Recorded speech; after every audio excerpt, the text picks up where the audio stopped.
మన ప్రభు అయిన యేసుక్రీస్తు నామంలో ఈ యొక్క కార్యక్రమాన్ని చూస్తున్న మీకంతా నా హృదయపూర్వకమైన వందనాలు. గృహాలు ఎలాగా ఆశీర్వదించబడతాయో, గృహాలు ఆశీర్వదించబడాలంటే మనం ఏం చేయాలో అనే కొన్ని ప్రాముఖ్యమైన విషయాలు మీతో పంచుకోవాలని కోరుకుంటున్నాను. యేసుక్రీస్తు యెరికో అనే ఒక పట్టణానికి వచ్చాడు. అది ప్రపంచంలోనే చాలా పురాతనమైన పట్టణం అని చెప్తున్నారు. ఆ పట్టణంలో ఒక పన్ను వసూలు చేసే ట్యాక్స్ కలెక్టర్ సుంకరి ఉన్నాడు. యేసు ప్రభు ఆ ఊరికి రావడం ఆయనకి వినబడింది. ఆయన ఆ రోజు ఒక తీర్మానం చేసుకున్నాడు. ఏమని? నేను ఈరోజు యేసుక్రీస్తుని చూడాలి.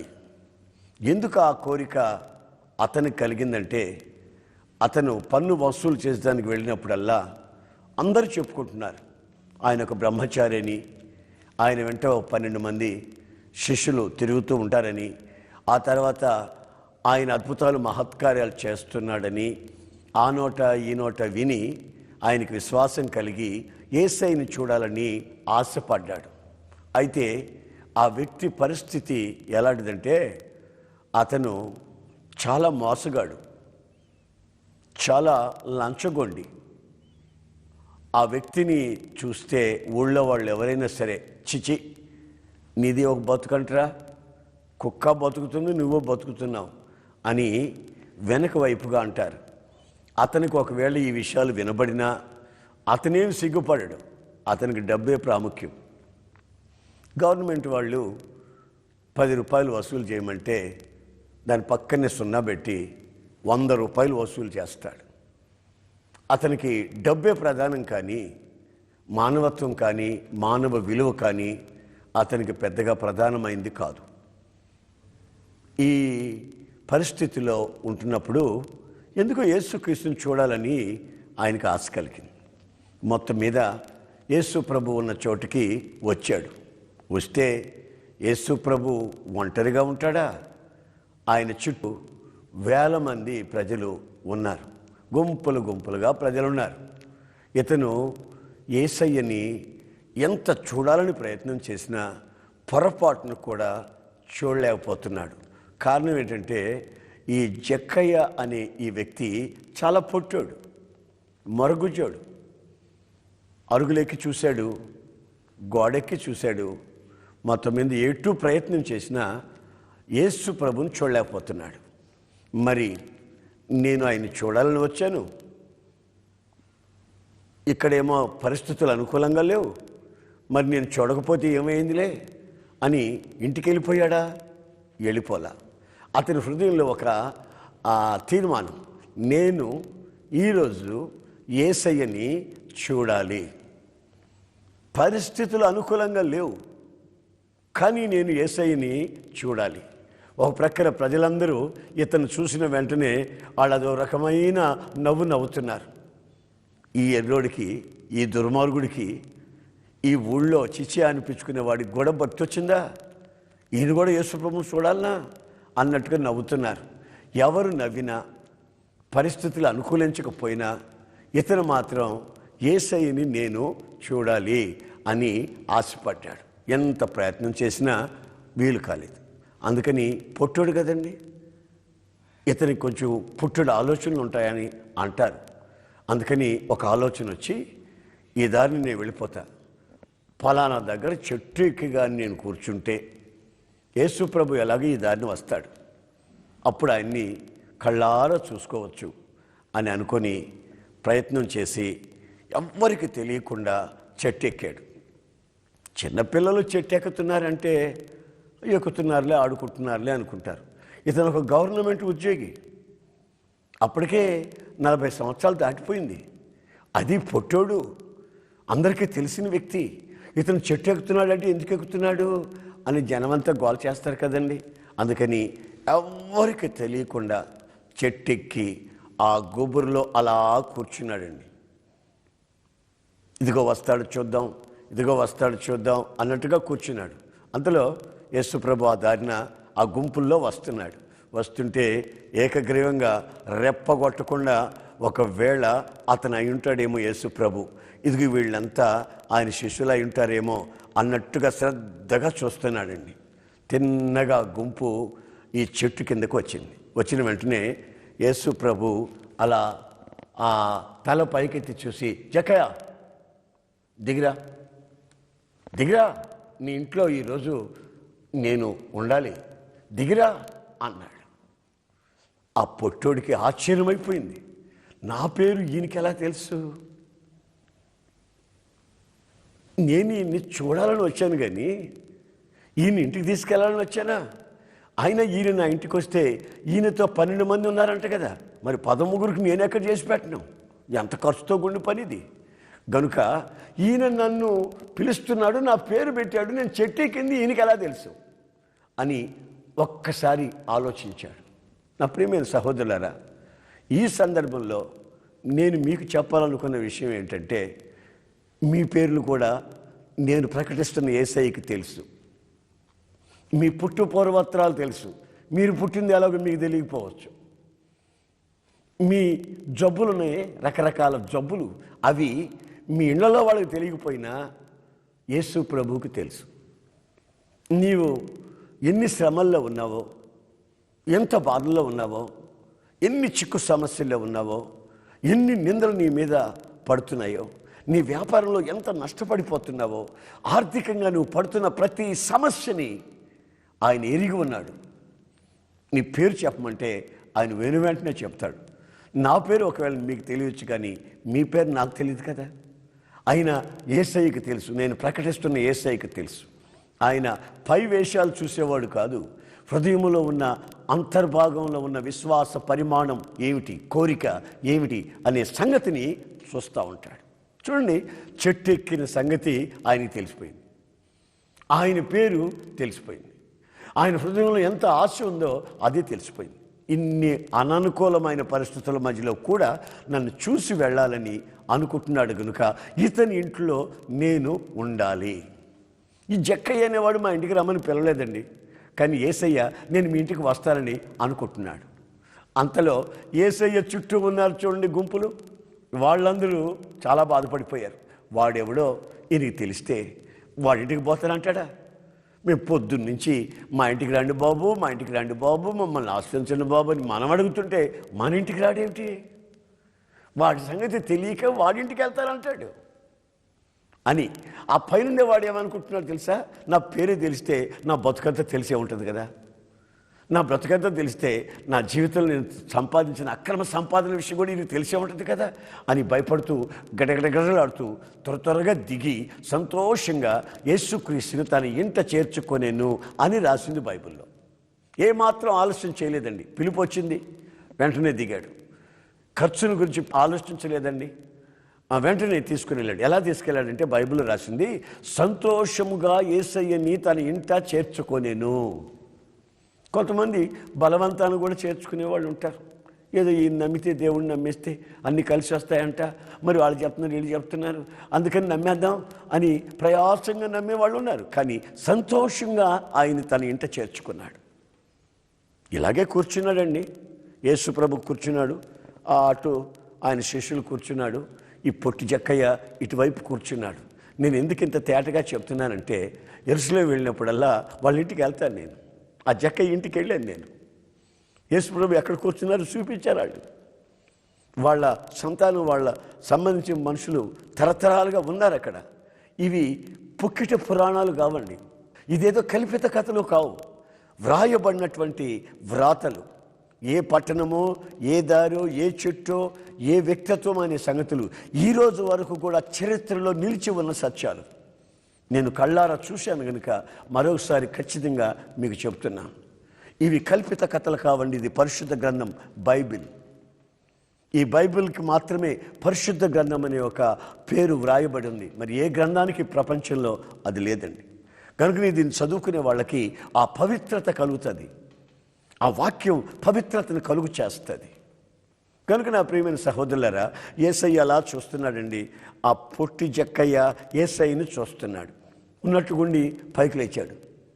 లేచి ప్రభువా, ఓ ప్రభా, ఓ ప్రభు అన్నట్టుగా వచ్చి కాళ్ళు పట్టుకున్నాడు. ఏమిటి జక్కయ్య, ఏమైంది? నిన్ను నేనేమన్నాను అంటాడు యేసు ప్రభు. అయ్యా మీరు ఏమనలేదయ్యా, నన్ను ఒక్కసారి చూశారు కదయ్యా, అప్పుడు నేను కూడా మిమ్మల్ని చూశాను కదయ్యా. చూసిన తర్వాత ఏమైందంటే నా పాపాలన్నీ నా కళ్ళ ముందు ప్రత్యక్షమయ్యాయ్యా. నేను పాపినయ్యా, నేను అక్రమస్తుణ్ణి, నేను అన్యాయస్తుణ్ణి, అన్యాయంగా సంపాదించాను, కుటుంబాలు కూల్చి సంపాదించాను, సంసారాలు పాడు చేసి సంపాదించాను, దుర్వ్యాపారాలు చేసి శాపంగా మారానయ్యా. అయ్యా నన్ను క్షమించు, అయ్యా నన్ను క్షమించని యేసయ్య పాదాల దగ్గర పడి ఏడ్చాడు. ఆ పశ్చాత్తాపాన్ని చూసిన యేసయ్య నీ కర్మరా, నీ కర్మ ఇదంతాను అని అనలేదు. అతన్ని హత్తుకొని అతనితో ఒక మాట అన్నాడు. ఏం మాట్లాడాడు తెలిసిన? జక్కయ్య, నేడు నీ ఇంటికి రక్షణ వచ్చింది. ఎందుకంటే అక్రమంగా సంపాదించినవన్నీ మరలా నీవు తిరిగి ఇచ్చేస్తాన్నావు కదా. ఇంతవరకు నీ కొంపలో నీ ఇంట్లో ఉన్నవి అక్రమమైన సంపాదనే కదా, మరలా తిరిగి ఇచ్చేస్తాన్నావు కదా. మరలా తిరిగేస్తే నువ్వు ఎలా బతుకుతావు? అయ్యా, నిన్ను చూడక మునుపు ఈ లోకమంతా శాశ్వతం అనుకున్నాను, సంపాదించడమే ప్రాముఖ్యం అనుకున్నాను, నా ముఖాన్ని ఊస్తుంటే కూడా సిగ్గు లేకుండా బ్రతికానయ్యా. కానీ నిన్ను చూచిన తరువాత నా జీవితంలో ఇక ఏది శాశ్వతం కాదని తెలిసింది. నేను పాపినని గ్రహిస్తున్నాను. ఈ సంపాదన అంతా నాతో రాదని తెలిసింది. నీ సన్నిధి నాకు శాశ్వతమని ఇప్పుడు అర్థమైంది. గనుక సమస్తము త్యజిస్తున్నాను. నీవు నాకు కావాలి. నీవు నాకుంటే సమస్తము నాకున్నట్టే కదయ్యా. అప్పుడు ప్రభు అంటాడు, జక్కయ్య, నీకు మాత్రమే కాదు రక్షణ, నీ ఇంటికి కూడా రక్షణ వచ్చిందయ్యా.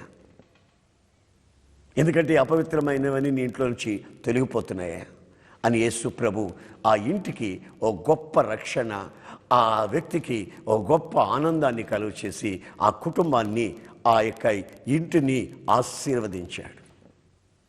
నేను ఒక రోజున ఒక కుటుంబస్తులు విందుకు పిలిస్తే వాళ్ళ ఇంటికి వెళ్ళాను. వాళ్ళు చాలా బాగా చూశారు నన్ను. అందరూ ప్రార్థన చేయించుకున్నారు. కానీ ఆ ఇంటి ఆ యజమానురాలు అనింది, ఏసన్ గారు, అక్కడ మా పెద్దబాబు ఉన్నాడు ఆ గదిలో, ప్రార్థనకు రమ్మంటే రావట్లేదు, మీరు వచ్చి కొంచెం చిన్న ప్రార్థన చేయండి, ఆడు బాగుపడతాడు అని ఆ తల్లి కన్నీళ్లతో కోరుకుంది. ఏంటమ్మా, నేను ఎక్కడి నుంచో మీ ఇంటికి వస్తే మీ బాబు గదిలో నుంచి బయటికి రాకపోతున్నాను, నేను చేయమంటారంటే ఒక్కసారి బాబు అని చెప్పి బ్రతిమలాడింది. తర్వాత తలుపు తెరిస్తే ఆ గదిలోకి నేను వెళ్ళానండి. వెళ్ళి అబ్బాయిని చూస్తే నాకు భయం వేసింది. ఎందుకో ఓ మదపగాడిదిలా ఉన్నాడు. ఆ పనికి మాలిన క్యాసెట్లు ఏమో పెట్టుకొని డ్యాన్స్ చేస్తున్నాడు. బాబు ఆ క్యాసెట్ లేపనైనా ఏసన్ గారు ప్రార్థన చేస్తారు, ప్రార్థన చేయించుకోరా బాబు అంటే అని చూస్తున్నాడు. వాడి దగ్గర అదో రకమైన వాసన. ఆ గదంతానండి అర్ధనగ్నంగా ఉన్నటువంటి క్యాలెండర్లు తగిలించుకున్నాడు దరిద్రుడు. అర్ధనగ్నంగా ఉంటున్నాడు. ఆడు అర్ధనగ్నంగా తగిలించుకున్నాడు. ఆ రికార్డు వేసాడండి. వేసి ఈ నరాల జబ్బోళ్ళు లాగుతారు చూడండి, నరాల జబ్బోళ్ళు అంటారు అని అట్లా అంటున్నాడు. అమ్మ ఏమైందమ్మా వాడికంటే వాళ్ళ అమ్మ అంటది, బ్రేక్ డ్యాన్స్ అండి. ఇదేం బ్రేక్ డ్యాన్స్రా, గుణం తగిలినలాగా, ఇదేం నరాల జబ్బా వీడికి అనుకున్నాను. నరాల జబ్బా ఏమిటి వీడికి, ఇదేం డ్యాన్స్రా అని అనుకుని మోకరించి బాబు ప్రార్థన చేస్తాను, చేసుకోను బో అన్నాడు. నాకు దడబుట్టింది. సరే ప్రార్థన చేసి, వాడి దగ్గరకు రాకపోయినా ప్రార్థన చేసి, ప్రభు ఈ ఆత్మను రక్షించు, వీడిని బాగు చేయనైనా, ప్రభు ఆ తల్లికి ఆదరణ కలుగు చేయి తండ్రి, పెద్ద కుమారుడు తండ్రి అని చెప్పి చిన్న ప్రార్థన చేసి నేను వెళ్ళిపోయానండి. ఒక్క 2 నెలల తర్వాత అనుకుంటాను ఆ అబ్బాయి నా దగ్గరకు వచ్చాడు. అంకుల్ అంటా వచ్చాడు. ఆయన చూస్తే నాకు తేడా. ఎందుకంటే ఆడి రూపమాట ఉంది. ఏంటి బాబు అన్న, ఏం లేదు, నా గదిలోకి వచ్చి నువ్వు ప్రార్థన చేయాలన్నా. నీ గదికా? నేను రావడమా? అది నీ గదే లేకపోతే ఈ బార్బర్ షాపా? ఏమిటి ఆ ఫోటోలు ఏంటి, వారి క్యాలెండర్లు ఏమిటి, ఆ దరిద్రం ఏమిటంటే, ఇప్పుడు వచ్చి చూడండి అంకులో అన్నాడు. అయినా వాడు సరదాగా మాట్లాడుతున్నాడు నాతో, ఎప్పుడెటు మాట్లాడేవాడు కాదు. ఏం జరిగిందో చూద్దామని వాళ్ళ ఇంటికి వెళితే వాళ్ళ ఇంట్లో ఒక క్యాలెండర్, దరిద్రపు క్యాలెండర్ లేదండి. ఆడి గదిలో శుభ్రంగా పనికి మాలిన క్యాసెట్లు ఉన్నాయి కదండి, అప్పుడువి దరిద్రపు క్యాసెట్లు అన్నీను. అవన్నీ తీసుకెళ్ళి కాలంలో వేసి తొక్కినట్టున్నాడు. అక్కడ చిన్న టేప్ రికార్డు పెట్టుకొని, అక్కడ పాటలు, దేవుని పుస్తకాలు పెట్టుకొని, బైబిల్ పెట్టుకొని ఆడు అంటాడు, క్యాసెట్ పాట వేస్తాడు. ఏం పాటరా బాబు అన్న. అవి కాదు, యేసుప్రభు పాటలే. యేసుప్రభు పాటలు వేసి దాంతో కలిసి వాడు పాట పాడుతున్నాడు. ఆనందయాత్ర, ఇది ఆత్మీయ యాత్ర, యేసుతో నూతన యెరూషలేము యాత్ర. ఈ పాట పాడుతున్నాడు. ఆడు కూడా కలిసి క్యాసెట్ పెట్టి, అయ్య బాబోయ్ దేవుడు ఈయన్ని దర్శించినట్టున్నాడు, వీడితో కలిసినట్టున్నాడు, వీడికి మారు మనసు వచ్చింది, వీడికి వచ్చింది, వీడి గదికి వచ్చింది. చూడండి, యేసు ప్రభు చక్కగా జక్కయ్య ఇంట్లోకి వెళ్ళినప్పుడు ఆ మాటే అంటున్నాడు, జక్కయ్య నేడు నీ ఇంటికి రక్షణ వచ్చింది. ఆ పనికి మాలినవన్నీ ఇంట్లో లేవు, అన్నీ తీసి విసిరి కొట్టాడు. ఇప్పుడు పరిశుద్ధ గ్రంథం, ఆ దేవుడి పాటలు, మోకరించి ప్రార్థన చేయడం, దేవుని వాక్యాలన్నీ కనిపించాడండి. 4-5 చక్కటి దేవుని వాగ్దానాలు కనిపించుకున్నాడు. ఆ గదికే వచ్చింది రక్షణ, ఆడికే వచ్చింది రక్షణ. నా ప్రియమైన సహోదరులారా, నువ్వు మారితే నీ గదికి రక్షణ, నువ్వు మారితే నీ ఇంటికి రక్షణ, నువ్వు మారితే నీ పిల్లలకు రక్షణ, నువ్వు మారితే నువ్వు పని చేస్తున్న దగ్గర కూడా ఓ గొప్ప ప్రొటెక్షన్, కాపుదల, రక్షణ, దేవుని కాపుదల పనిచేస్తున్న చోట ప్రతి ఒక్కరికి నిన్ను బట్టి అందరినీ ఆశీర్వించే దేవుడు కోరుకుంటున్నాడు. గనుక నీ జీవితంలో నీ ఇల్లు ఆశీర్వదించబడాలనుకుంటే, నీ కుటుంబం బాగుపడాలనుకుంటే, నీ ఇంట్లో ఉన్న అపవిత్రత తొలగిపోవాలనుకుంటే, నీ ఇంట్లో ఉన్న అపవిత్రమైన శక్తులు దూరం కావాలనుకుంటే నువ్వు ముందు మారాలి. నీ ఇంట్లో అపవిత్రత పెట్టుకొని, దేవా నన్ను ఆశీర్వదించు, ప్రభువా నన్ను ఆశీర్వదించని దేవుళ్ళ చుట్టూ తిరిగితే ప్రయోజనం ఏమీ ఉండదు. నీ ఇంట్లో ముందు అపవిత్రత తొలగాలి. నీ ఇంట్లో ఉన్న అక్రమమైనటువంటి విషయాలు తొలగాలి, అక్రమ సంబంధాలు తొలగాలి, పరవస్తు ఉండకూడదు. ఎక్కడ అపవిత్రత ఉంటుందో అక్కడ అపవిత్ర ఆత్మ ఉండి ఆ కుటుంబాన్ని నెమ్మది, విశ్రాంతి లేకుండా చెడగొడుతూ ఉంటాడు సాతానుగాడు. గనుక మన కుటుంబాల్లో ఆశీర్వాదం ఉండాలనుకుంటే, మన కుటుంబంలో మన ఇంటిని, మన వ్యక్తిగత జీవితాన్ని ఒక్కసారి పరీక్షించి ఆ జక్కయ్య వలె మనం పశ్చాత్తాపతులమై ప్రభు వైపుగా వచ్చామనుకోండి, అప్పుడు మనం ఆశ్రయించబడతాం. ఒకసారి యేసుప్రభు దారిని నడిచిపోతున్నాడండి. నడిచిపోతూ ఉంటే ఒక సమాజ మందిరపు అధికారి యాయీర్ అనే ఒక వ్యక్తి వచ్చి యేసుక్రీస్తుని బ్రతిమలాడాడు, మా ఇంటికి రమ్మని. ఎందుకంటారా? వాళ్ళ అమ్మాయి చావు బ్రతుకుల మధ్యలో ఉంది. బ్రతిమలాడాడు. సరే వెళదామని యేసుప్రభు ఆ ఇంటి వైపుగా వెళుతున్నాడండి.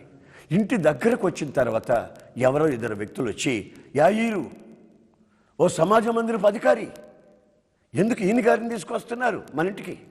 నీ కూతురు చనిపోయింది అని చెప్పారు. అప్పుడు ఆయన గొల్లుమని ఏడ్చాడు. అయితే యేసు ప్రభు ఏమన్నాడు తెలుసా? సమాజ మందిరపు అధికారి, విశ్వాసం మాత్రము ఉంచు, నమ్మిక మాత్రం ఉంచు, నీ కుమార్తెని నిద్రలో నుంచి నేను లేపుతాను. అయ్యా, నిద్రలో నుంచి లేపుతాను అంటున్నారు ఏంటి బాబు? నా కుమార్తె చనిపోయిందని కదా వాళ్ళు అంటున్నారు, నిద్రలో నుంచి లేపుతానంటారు ఏమిటయ్యా అంటే, సమాజ మందిరపు అధికారి, నీ కుమార్తెని నేను లేపుతాను, నమ్మిక మాత్రం ఉంచు అన్నాడు. అప్పుడు ఆ ఇంట్లో ఏడ్చే వాళ్ళందరూ ఉన్నారు. వాళ్ళందరినీ బయటికి తీసుకొని వచ్చి యేసుక్రీస్తు ఆయన శిష్యులు లోపలికి వెళ్ళారండి. ఆ చిన్నదాన్ని, ఆ చనిపోయిన ఆ చిన్నదాన్ని చేతిని పట్టుకుని, చిన్నదానా లే పైకిలే అని ఒక్క మాట అన్నాడండి. ఆ చిన్నది లేచి కూర్చుంది. అక్కడ ఉన్న వాళ్ళందరూ ఆశ్చర్యపడిపోతున్నారు. ఈ అమ్మాయి చనిపోయి 3 గంటలు అయిపోయింది, ఈ అమ్మాయిని నిద్రపోతుంది అన్నాడు ఈయన. మనమేమో నవ్వుకున్నాం. నిద్రలోంచి లేపినట్లు లేపేశాడు ఈ అమ్మాయిని అని లేపాడు. లేచి కూర్చుందండి. అంటే అర్థం ఏంటంటే, మరణము విలయతాండవం ఆడుతున్న ఆ కుటుంబంలో జీవాధిపతి యేసయ్య ప్రవేశించిన వెంటనే అక్కడ మరణం నిరర్ధకమైంది, జీవము, అక్షయత వెలుగులోనికి వచ్చింది. ఈ విషయాన్ని వింటున్న నా ప్రియమైన సహోదరులారా, మీ కుటుంబాలు ఆశీర్వించబడాలని, మీ కుటుంబాల్లో ఉన్న కన్నీరికి కారణం ఏంటో, ఏ మరణానికి కారణం ఏంటో, అపవిత్రత కారణం ఏంటో, మూలుగులకు కారణం ఏంటో, దరిద్రత కారణం ఏంటో, ఈ దరిద్రత అంతట్లో నుంచి మీరు విడిపించబడాలనుకుంటే ఒకటి మాత్రం నిజం, యేసయ్య మీ ఇంటికి రావాలి. ఆయన మీ ఇంటికి వస్తానని ఆశిస్తున్నాడు. నీవు ఆయన్ని పిలవాలి, తప్పక వస్తాడు. మీ కుటుంబంలో ఉన్నటువంటి ఆ శాపాన్ని, తరతరాల శాపాన్ని, ఇప్పటిది కాదండి, ఇది తరతరాల శాపాన్ని మీ కుటుంబంలోంచి విడిపిస్తాడు.